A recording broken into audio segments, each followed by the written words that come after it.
A rural New Richland man died Monday morning after he was trapped inside an overhead grain bin at his farm. Waseca County Sheriff's Office says it happened just before 11:30 Monday morning.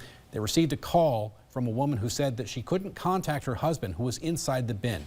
Authorities identified the victim as 75-year-old Michael Supala, who was pronounced dead at the scene.